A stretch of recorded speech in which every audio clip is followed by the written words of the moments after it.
Cyber ठगी से जुड़े एक मामले में दिल्ली क्राइम ब्रांच की 6 सदस्यों की टीम भागलपुर पहुंची और भागलपुर के लोदीपुर थाना क्षेत्र के चकदरिया गरहोतिया गांव से आरोपी मोहम्मद तौकीर को गिरफ्तार कर लिया। दिल्ली पुलिस ने गरहोतिया गांव में आरोपी के आधार सेंटर पर छापेमारी की, जहां से आधार बनाने के उपकरण, लैपटॉप, मशीन आदि को बरामद किया गया। बताते चले मोहम्मद तौकीर आधार बनाकर दिल्ली भेजता था। कहीं न कहीं यह मामला हवाला कांड से जुड़ा हो सकता है। जब आरोपी को लेकर दिल्ली पुलिस उसके गांव पहुंची तो लोगों ने टीम का विरोध शुरू कर दिया। तभी मौके पर मौजूद लोदीपुर पुलिस ने स्थानीय लोगों को शांत कराया। बहरहाल दिल्ली क्राइम ब्रांच की डीएसपी शंकर राउत आरोपी से लगातार पूछताछ करने के बाद आरोपी को भागलपुर व्यवहार न्यायालय में पेश किया गया और उसके बाद ट्रांजिट रिमांड का परमिशन मिलने के बाद आरोपी को दिल्ली पुलिस अपने साथ लेकर दिल्ली चली गई। इसके बाद 36 घंटे के बाद दिल्ली के पटियाला हाउस कोर्ट में आरोपी को पेश किया जाएगा। भागलपुर में एक ऐसा मोहल्ला है जहां चोरों के आतंक से मोहल्लेवासी परेशान हो गए हैं। मामला भागलपुर जिले के बबरगंज थाना व लोदीपुर थाना क्षेत्र का है, जहां दोनों थाना क्षेत्र के बीच वारसलीगंज मोहल्ले में लगभग 1 साल से चोरों के आतंक से लोग परेशान हैं। स्थानीय लोगों का कहना है कि दुर्गा पूजा के समीप 8 से 10 की संख्या में चोर मोहल्ले में लगातार चोरी की घटना को अंजाम दे रहे हैं। चोरों के पास कई तरह के हथियार होने के कारण मोहल्ले वाले चोरों को पकड़ने की हिम्मत नहीं जुटा पाते। थाना को सूचना देने पर थानादार द्वारा किसी तरह की कार्रवाई नहीं की जाती। थक हारकर मोहल्लेवासी खुद हाथ में डंडा लेकर यात्री गश्ती में तैनात रहते हैं और अपने घर परिवार की सुरक्षा खुद कर रहे हैं। मेरे मोहल्ला में घटना हुआ तो मेरे दरवाजा के पास में साइकिल लगा था। मेरा बेटा वो घर गया खाना आने के लिए और तुरंत मेरा नया साइकिल 8,000 को उठा लिया। एक बार में मेरे घर में 3 बार चोरी हुआ।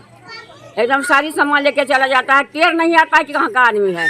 बक्सा ले जाके बाड़ी में फेंक दिया, कागज पत्र छिड़िया दिया और मेरा सारी सामान चोरा के चला गया। कितना दिन से सब हो रहा है? ये तो हो रहा है कम से साल भर से बेसी हो गया। इधर बेसी हो रहा है। अच्छा। ये कार्तिक ये ढुका है सर, ये काली पूजा इधर अंधिया हो रहा है। एक घर में 2 3 बार चोरी होता है। वो टोला हमारी एक घर में 3 बार लिया। एक रात में 3 आदमी का सामान लिया, 3 लिया, टोटो ले गया। करती है पुलिस आवे तो मोहल्ला में ना पुलिस ना आई तो पुलिस को बोले नोट तक बैठन जो नानी या फलंग पकड़िया तो पुलिस रो गाड़ी दौड़े छी। ऐसा पेट्रोलिंग में नहीं आवे छी ना एको बार नहीं आवे। एकरा लगे तो सनी की करला छ लगातार जे चोरी होल छोकरा में कुछ कहि रहल छ तो सनी हम जावे की करो कहियो हम एकला हम की जाने छी। हम भेगना छ एक भेगना के लिए तोरो भी तलाक कटिंग न भेगना रो अब तो तैयार हो सजो हमरा नहीं करवा। मेरे आंगन में गेट है, गेट से ईट वार ऊपर का ताला टूट गया। अच्छा। हम लोग जागे, मेरा पूरा सामान ले लिया घर से, जूता, चप्पल, पैसा, टेबुल सब कुछ ले लिया। चाबी, ऑफिस का चाबी, घर का चाबी, बाइक का चाबी। पकड़ नहीं सकते? नहीं, कैसा पकड़ेंगे हम लोग? वो सब ज्यादा आदमी से रहता है, सामान से रहता है। हम लोग जग रहे हैं, अभी सोया नहीं है। एक आदमी पार किया तो मतलब जो चोर लोग रहता है हथियार लेके रहता है? हथियार रहता है, मुंह में बांध के रहता है। अच्छा। अरे वो लोग कभी 8 आता है, कभी 10, कभी 4, कभी 5। कौन गिनता है बाहर में? सामान से रहता है, सब आदमी डर जाता है। आप लोग डरे सहमे हैं लोग?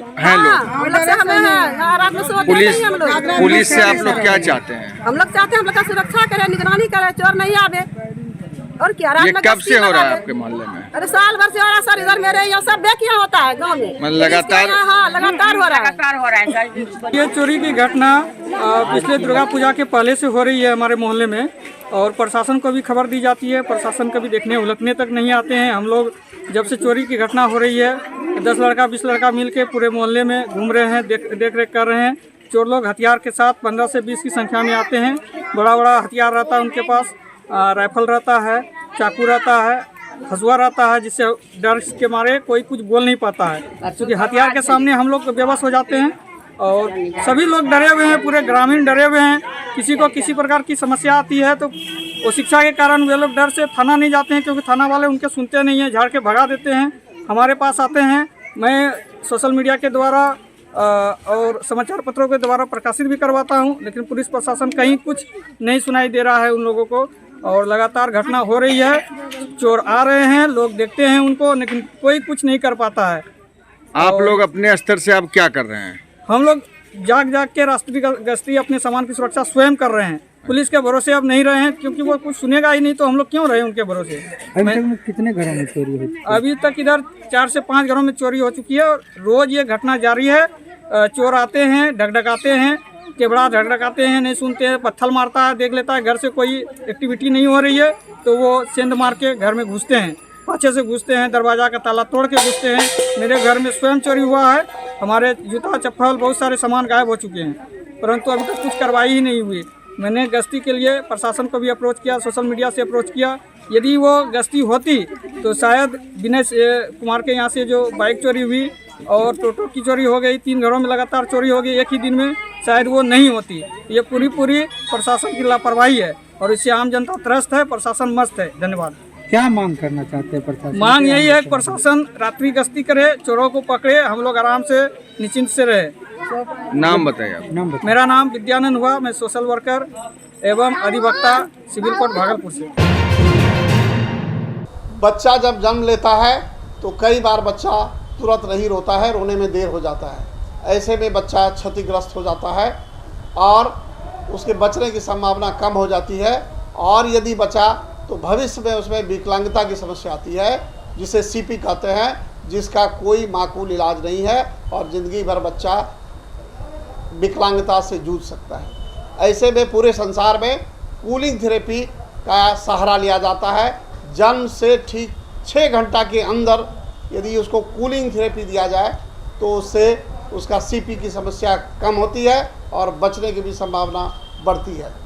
पहली बार बिहार झारखंड में आपके शहर के स्नेह नवजात शिशु बाल सेवा केंद्र में यह मशीन उपलब्ध है। कभी भी ऐसी बात हो कि बच्चा रोने में विलम्ब हो गया तो आप स्नेह नवजात शिशु बाल सेवा केंद्र में जरूर संपर्क करें।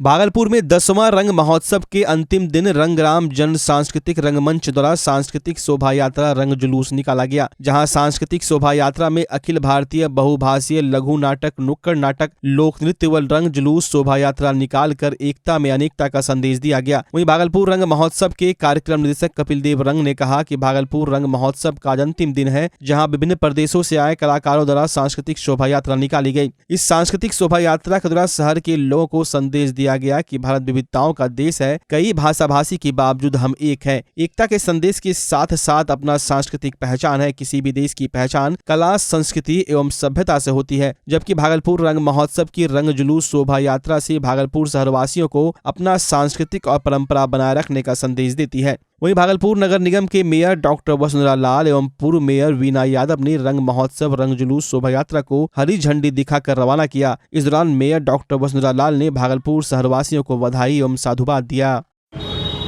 हम लोग बात करते हैं अनेकता में एकता की, तो आज जो ये रंग महोत्सव का रैली निकला, ये दिख रहा था कि कैसे अनेकता में एकता होती है। तो इसका परिचय हमारे शहर भागलपुर शहर से और पूरे हिंदुस्तान में ये जाएगा मैसेज, और इतनी अच्छी मैसेज कि कैसे एकता बना करके लोग काम करते हैं। और इसी संदेश को पूरे हिंदुस्तान में दिया है भागलपुर ने, और विश्व को भी आमंत्रित किया है कि आप हमारे हिंदुस्तान आए, हमारे भागलपुर शहर आए, यहाँ की कला को, यहाँ की संस्कृति को देखें और यहाँ से कुछ लेके जाएं।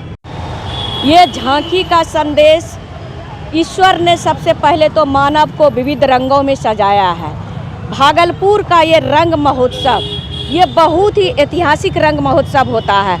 हर वर्ष की भांति इस वर्ष भी कला केंद्र में ये रंग महोत्सव का आयोजन किया गया।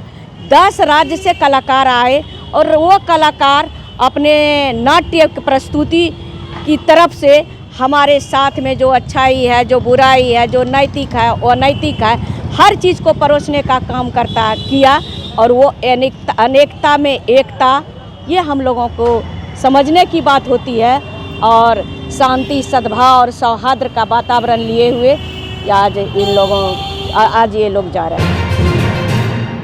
हिंदू धर्म में मूर्ति पूजा का एक अलग ही महत्व है। चाहे दीपावली हो या काली पूजा, दुर्गा पूजा हो या सरस्वती पूजा या फिर विश्वकर्मा पूजा, किसी भी आयोजन में मूर्ति पूजा काफी मायने रखता है और हर मंदिरों में इसकी स्थापना कर प्राण प्रतिष्ठा कर नियम निष्ठा से पूजा की जाती है। वहीं मूर्ति बनाने वाले कुम्हार पंडित की स्थिति काफी दयनीय होती जा रही है। 40 वर्षों से मूर्ति बनाने का काम कर रहे अम्बे के रंजीत मंडल ने बताया कि हम लोगों के पूर्वजों से चली आ रही यह मूर्ति बनाने का व्यवसाय अब दयनीय स्थिति में जा रहा है। मूर्ति तो बनते जा रहा है लेकिन हम लोगों को उचित कीमत नहीं मिल पा रहा। पुआल, बांस, सुतली सबों का दाम हद से ज्यादा बढ़ता चला जा रहा है। हम लोगों को पर्याप्त मेहनताना नहीं मिल पा रहा, जिसके चलते हम लोगों की माली हालत काफी खराब होती चली जा रही है। सभी चीजों का दाम बढ़ गया है। पहले इतनी परेशानी नहीं होती थी, अब गंगा की मिट्टी भी काफी महंगे दामों में मिल रही है, जिसके चलते हम लोग काफी परेशान हैं और पारिवारिक स्थिति काफी दयनीय होती जा रही है। हम मूर्तिकारों पर सरकार भी विशेष पहल नहीं कर रही। अगर सरकार ध्यान दे तो हम लोगों की माली हालत सुधर सकती है। उन्होंने बताया कि हम लोगों के पिताजी 1954 से यह काम लगातार करते आ रहे हैं। उसी को आगे बढ़ाने का जिम्मा मैंने लिया है, लेकिन अब संभव नहीं हो पा रहा है। हम लोग कर्ज में डूबते चले जा रहे हैं। परेशानी मूर्ति के साथ में हर चीज का दाम बढ़ गया, मूर्ति वाले का दाम नहीं बढ़ा।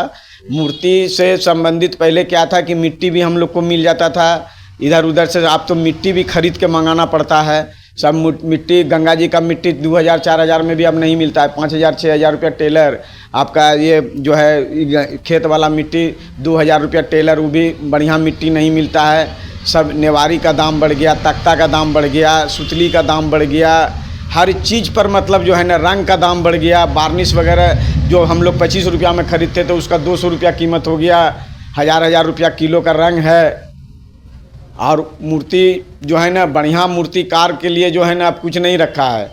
अगर यदि मान लीजिए मूर्ति का पैसा बढ़वाने के लिए बोलेंगे तो नहीं बढ़ेगा। ऐसे है वैसे है, बहुत तरह की बात है। कमाई होता है? हाँ, कमाई होता है ना। क्या होता है? करना क्या होगा, मतलब जो है ना यही सब, पेट भर सकते हैं। बस पेट भर गया हम लोग का, यही बहुत है। जब तक मूर्ति का काम चला तब तक पैसा देख लीजिए, मूर्ति का काम खत्म हुआ पैसा खत्म, कोई रोजगार नहीं उसके? कोई रोजगार नहीं। कब से कर रहे धंधा ये? ये धंधा हम कर रहे हैं 12 साल की उम्र से। आज हम 40 साल से कर रहे हैं धंधा।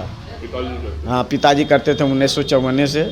उसी के थी के गरीबी के कारण जो है ना हम थोड़ा सा मूर्ति का काम उम पकड़े। हम सोचे कि बढ़िया रहेगा, लेकिन इसमें जो है ना और दिन प्रतिदिन जो है ना